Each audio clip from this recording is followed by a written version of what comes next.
Obviously, you guys have had a pretty remarkable offensive season so far. If you could pin it down to one or two things that's led to you guys making the leaps you have, what would you pinpoint? Spacing, reading the coverage, knowing what the solution is to the coverage. I would say the two biggest things. Congratulations on being named Coach of the Month for October, November.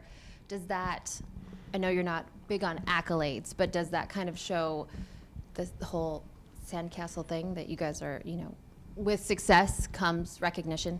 Yeah, I mean, I think it shows more like the trust and the buy-in that we have from the guys.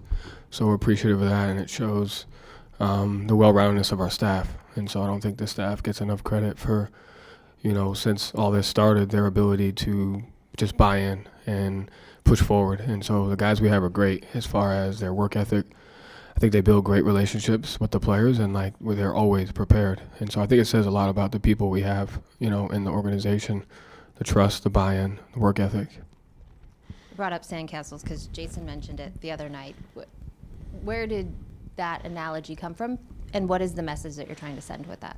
I mean, you got to go to work regardless of your circumstances every single day. Thank you. You're welcome.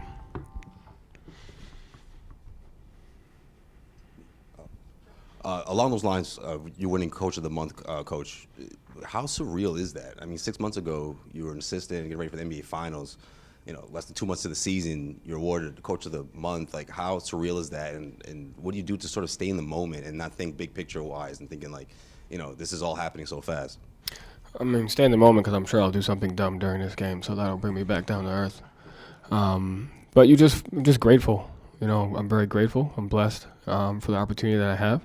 And like I said, it's not just me. So should be staff of the month, should be organization of the month in the sense of if the guys don't listen and buy in and trust, then it doesn't really matter. And if we don't have a staff that comes in every day and works, then it doesn't really matter. And so I'm just grateful for that. And yeah, it's a special moment. You should, be proud of that, but you got to focus on, why and the people around you.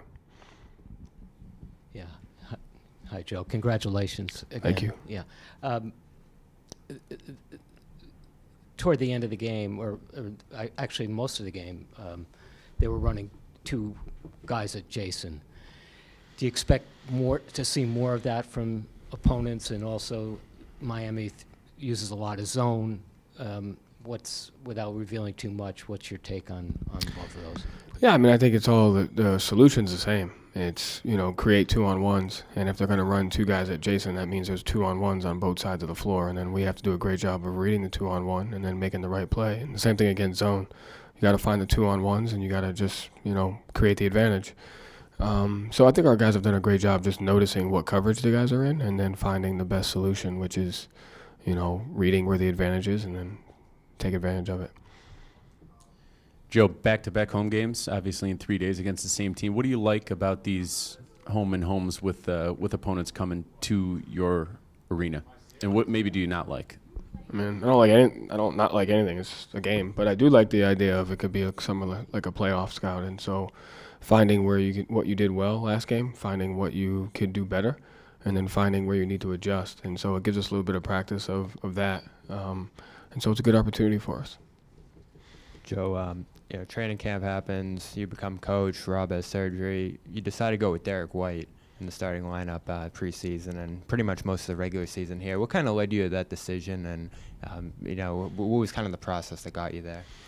I just thought it maximized our roster and it maximized our ability to utilize our depth. And I thought Derek is a good piece for our team and giving him the confidence to play alongside the other guys.